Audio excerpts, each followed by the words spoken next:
bendecido día. Hoy en nuestro programa número 43, en nuestro programa número 43 de Conversando con Paula. Recuerden nuestras redes sociales y nuestros números telefónicos.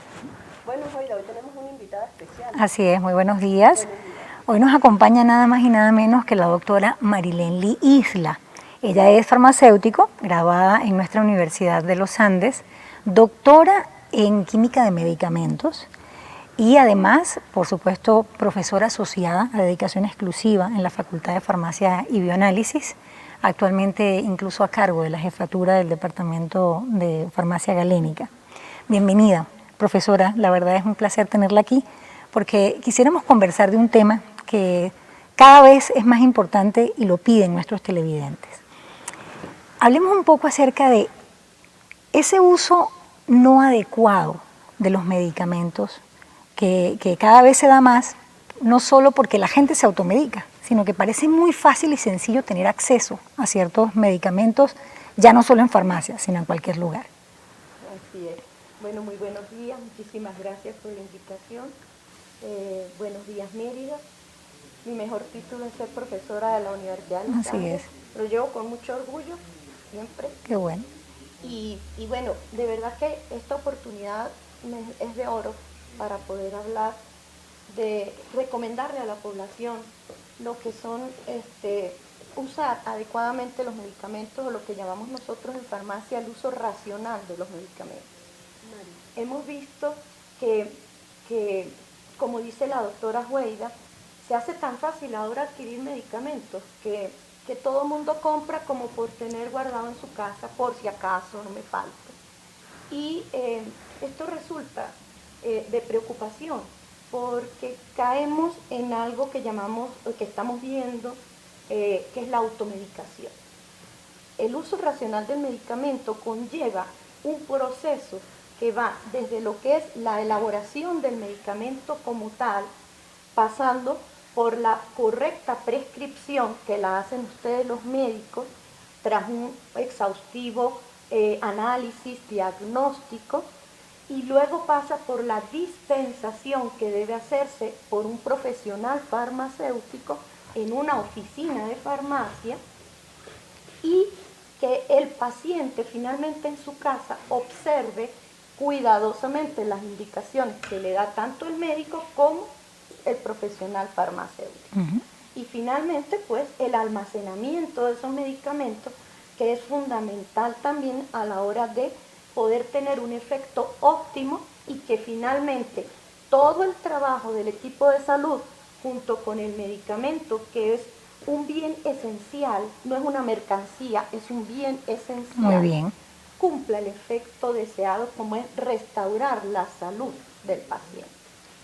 Mari, primero quiero darte la bienvenida y estoy muy contenta porque además pues es mi compañera en la Facultad de Farmacia, ambas somos profesores en esa facultad y en verdad nos sentimos las tres como profesoras universitarias, nos sentimos muy, muy orgullosas de eso.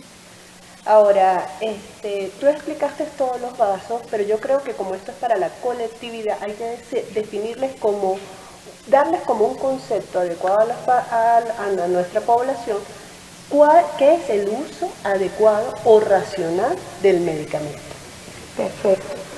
Bueno, el uso adecuado o racional del medicamento conlleva el seguimiento de una indicación terapéutica. No vamos a tomar medicamentos sin necesitarlo. Y después de haber ido a una consulta, haberse hecho una cantidad de exámenes y que finalmente se establezca un diagnóstico adecuado, es cuando procedemos nosotros a seguir con la receta médica, en donde está tanto la indicación del medicamento en su posología, dosis, ir a la farmacia o al establecimiento farmacéutico donde cuentan con la presencia del profesional farmacéutico para que les dispense esos medicamentos. No es vender, sino dispensar. ¿Por qué? Porque ese acto de dispensar conlleva no solamente la entrega del medicamento, sino la asesoría al paciente, desde cómo completar las indicaciones que le ha dado su médico, las precauciones que debe tener adicionalmente asociadas a la patología que pueda estar presentando, como en el almacenamiento y uso adecuado de esa terapeuta. Justamente hablando de esta parte del almacenamiento, ¿no? Que tú decías, no solo la preparación, es que nosotros lo recibimos y de forma adecuada debemos preservarlo para que haya una correcta dispensación. ¿Cuáles son esas medidas y normas que deben cumplir aquellos que están bajo el deber de dispensar estos medicamentos? ¿Se puede en cualquier lugar guardar medicamentos? ¿Puede todo sitio ser un sitio para dispensar medicamentos, doctora Marilén? No, la normativa legal venezolana es muy clara en eso y establece que en la ley del medicamento y en la ley del ejercicio de la farmacia se establece muy bien quiénes son los que pueden expender medicamentos. Está muy claro en la ley. Eso no fue alguien que por capricho quiere exigir algo, sino que tiene que darse en establecimientos acondicionados para tal fin. Los medicamentos son moléculas químicas que las variaciones solamente de temperatura pueden generar en inactivación del medicamento como en la aparición de productos tóxicos. Es por ello que no podemos estar buscando medicamentos en la calle, en las bodegas, en los boneros, ¿verdad? Donde las temperaturas pueden alcanzar más de los 35 grados centígrados. Ya el medicamento se puede desactivar o en otros casos peores tener efectos tóxicos. Secundarios, sí. Ese tema es extremadamente interesante porque es que nos faltan dos puntos que nos faltó discutir, cuál es el uso irracional, y seguiremos en el próximo segmento discutiendo sobre uso irracional o inadecuado y el almacenamiento adecuado del medicamento. Ya voy. Bien, continuamos en Conversando con Paula el día de hoy con una excelente invitada, la doctora Marilén Isla, y conversábamos en el segmento anterior acerca de ese uso racional de los medicamentos y la doctora tocaba un punto que nos parecía muy importante, que era el tema de cómo deben ser almacenados estos medicamentos, cuáles son a veces los errores que se cometen en cuanto a la dispensación y cómo eso puede incidir en los efectos del medicamento, en si realmente es efectivo o no. Y quisiéramos oír un poco, bueno, ¿cuál es la experiencia de lo que ustedes han visto en relación a esta nueva manera que estamos viendo en el país donde en cualquier lugar se dispensa un medicamento? Sí, en efecto, estamos recibiendo reportes de un incremento en las estadísticas de inefectividad. Pacientes que a pesar de que dicen estar tomando el medicamento, manejan cifras tensionales muy elevadas, reacciones tóxicas, reacciones adversas que no se veían antes con los medicamentos específicos. Hoy en día se están presentando reacciones adversas que pueden estar siendo provocadas, creo que afirmarlo con un 99% de certeza, debido a la proliferación de medicamentos que no tienen registro sanitario, que no son dispensados en oficinas de farmacias, que son los establecimientos facultados por la ley para dispensar los medicamentos. Aparte de que la automedicación y la recomendación entre vecinos, entre pares, obviando el trabajo tan importante como es el del médico, el trabajo tan importante como es el del farmacéutico, el personal de salud que está formado para asegurar ese uso racional del medicamento y un éxito en la terapéutica. Todo eso ha venido llevando a el fracaso. Es que una cosa que estamos viendo, con mucha regularidad, y no sé, Alba, tú, que yo también mucho. Estás al igual que yo pasando consulta, me preocupa que cada vez más estoy viendo pacientes que aunque cumplen con la medicación, porque ellos llegan con síntomas y signos que a nosotros nos alertan y uno lo primero que piensa es el paciente dejó de tomar su medicamento y resulta que cuando interrogamos lo está haciendo a la hora adecuada, está respetando el ayuno. O sea, me ocurre mucho, por ejemplo, con un medicamento que sabemos que como fórmula química suele ser muy lábil, que es, por ejemplo, la levotiroxina. Un medicamento, exacto, bueno, para el famosísimo Eutirox conocido, para no hablar de marcas comerciales, pero bueno, la levotiroxina, que se utiliza en pacientes con hipotiroidismo, que han sido operados de tiroides o que, bueno, su tiroides ha dejado de funcionar.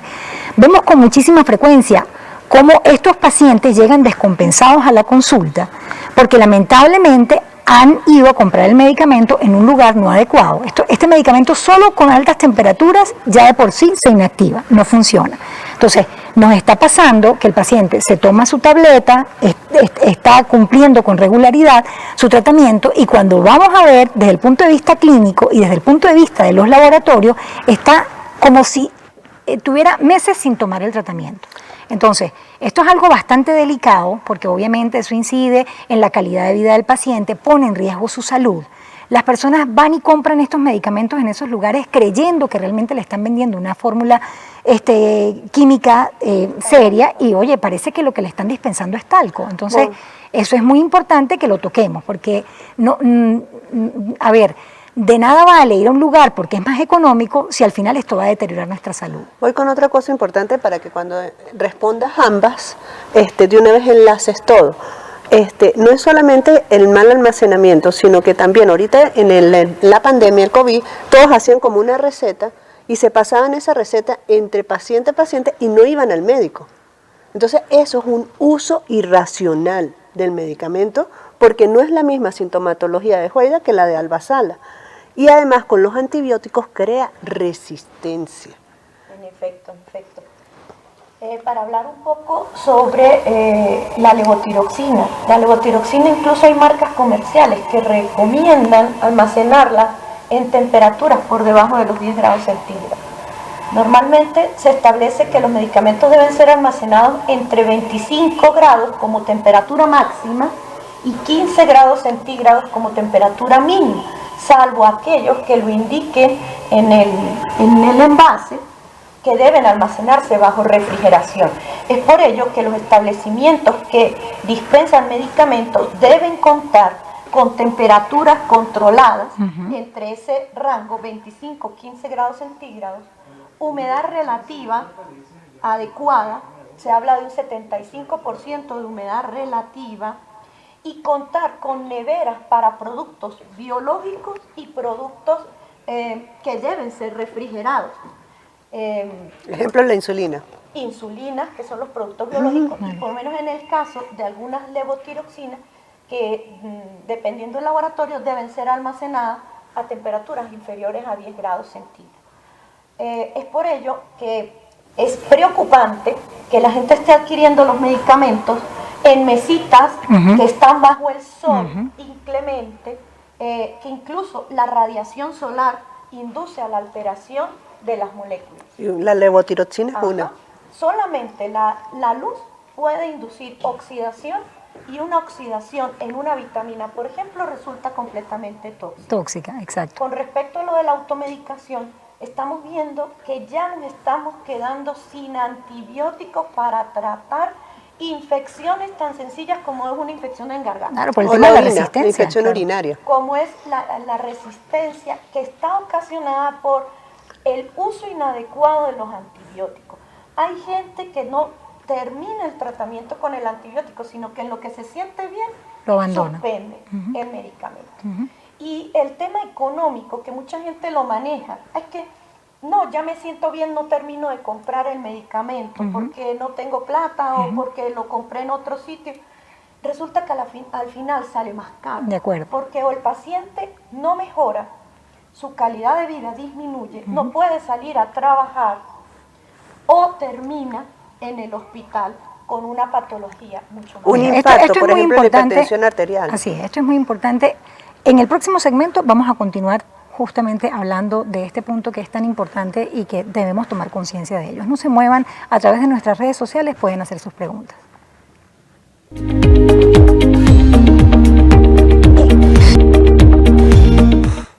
Continuamos con el programa Conversando con Paula. Es interesante todo lo que hemos discutido. Hay que almacenar adecuado, sobre todo la temperatura, todo lo que has explicado, que no se deben automedicar ni porque el tío, el padrino, el otro, o sea, acuérdense que para eso existen los médicos y para eso está nuestro apoyo, que es los farmacéuticos. Pero hay algo que me llama la atención, que es importante. Hay algunos envases que son de color ámbar, pero además de eso, porque no sé si las dos se relacionan, que nos hables de porque algunos medicamentos tienen esos envases color ámbar, sino que también por redes nos acaban de decir y nos acaban de preguntar, ¿se pueden utilizar medicamentos vencidos? ¿Hasta cuándo se pueden utilizar los medicamentos vencidos? Nos acaban de mandar por las redes sociales. Bien, el tema de los envases ámbar, que no solamente son los envases de los jarabes, la mayoría de las vitaminas, ustedes ven que vienen en un envase oscurito, en un envase opaco, ¿ok? Puede ser de plástico blanco, que es lo que llamamos envases opacos. Es precisamente por la degradación oxidativa por efecto de la luz. De la luz. Hay una práctica muy común que es sacar todas las tabletas en los dispensadores esos de la semana. Debemos evitar sacar las tabletas que vengan en blister oscuros o ámbar y colocarlas en esos dispensadores, porque entonces estamos favoreciendo la oxidación y degradación del medicamento. Eso lo vemos en todos los pacientes que sufren de diferentes patologías, y entonces colocan en esos envases plásticos que son transparentes. Es preferible de repente ubicar uno que sea oscuro. Para que la luz no incida. Y era lo que les comentaba en el segmento anterior. Cuando están en la calle, los medicamentos expuestos a la luz solar, que no solamente es la temperatura, sino los electrones que provienen de la luz, se inducen fenómenos de oxidación. Los medicamentos vencidos es cuestionable desde el punto de vista de para qué se creó el periodo de caducidad. Cuando nosotros en farmacia determinamos el periodo de caducidad de un medicamento, se habla de que puede empezar a haber una pérdida del medicamento entre el 1 y el 5% de su potencia. Yo siempre les he recomendado a los pacientes que observen muy bien las características del medicamento que están consumiendo. Si observan algún cambio en esa característica, un cambio de color, la aparición de un manchitas, de algo que esté saliendo fuera de lo común, no lo deben utilizar. O que se desmorona rápidamente. Exacto. Las tabletas, que son las formas farmacéuticas sólidas, son muy estables. ¿Por qué? Porque no tienen casi humedad, no tienen agua. El agua en los medicamentos y en las sustancias químicas suele inducir reacciones de degradación muy violentas. Entonces, cuando tenemos formas sólidas, podemos hablar de que el periodo de caducidad puede extenderse y se han salvado vidas por utilizar incluso esos medicamentos vencidos. Los inyectables, mucho cuidado con los inyectables. Yo no suelo recomendar el empleo de productos caducos inyectables más allá de los 6 meses de su periodo de vida útil. 3 meses pudiéramos estar hablando, pero hay que observar y hay que tener mucho cuidado con el almacenamiento de esos productos. Y formas líquidas como jarabes, si están abiertos, deben descartarse. Ya va, Juaida, yo quiero hacer un punto. Concluamos esta parte del almacenamiento, es que muchos abuelitos tienen los medicamentos en la cocina. No. La temperatura daña. Y en el baño por la humedad relativa. Por la humedad. Esas son las dos que quería terminar. De hecho, aquí hay otra pregunta del público. Dicen, ¿qué diferencia hay en cuanto al medicamento genérico y a la fórmula original o comercial? ¿Por qué son tan distintos los precios? O sea, ¿realmente uno es menos efectivo que el otro? No, deben ser bioequivalentes. ¿Okay? La regulación farmacéutica establece que el genérico es bioequivalente al de marca. ¿Por qué suele ser más económico? Porque es que el de marca fue el que hizo la investigación, es el que paga una patente, paga un nombre comercial. En cambio, el genérico se distribuye por su nombre químico. Es decir, por ejemplo, acetaminofén, el de marca pudiera ser tachipirín, Tempra, en cambio el de genérico se llama acetaminofén o paracetamol, que son completamente igual. Cambias la denominación genérica en Europa y en Venezuela. Bueno, miren, nos están diciendo que el tiempo se nos ha agotado. De verdad que, mira, Marilén, agradecemos muchísimo que hayas aceptado venir. Yo creo que esto da para otros programas, tenemos que conversarlo porque la gente, además hay una serie de preguntas acá que nos están haciendo por redes y que lamentablemente no vamos a poder contestarlas, pero a través de ti lo haremos por las redes sociales. Así es que bueno, ya saben que Estamos aquí cada miércoles en Conversando con Paula para aclarar estas dudas que tienen que ver con salud. En nuestro próximo programa tendremos de invitada a la doctora María Fernanda Marquina para hablar acerca del estudio de imagen como apoyo clínico. Así es que los esperamos y siempre estaremos aquí para conversar acerca de temas de salud. Muchas gracias. Muchísimas Marilena, gracias, María. en Gracias serio. a ustedes y bueno, y los medicamentos en la farmacia. Así es. Exactamente. Por almacenamiento adecuado.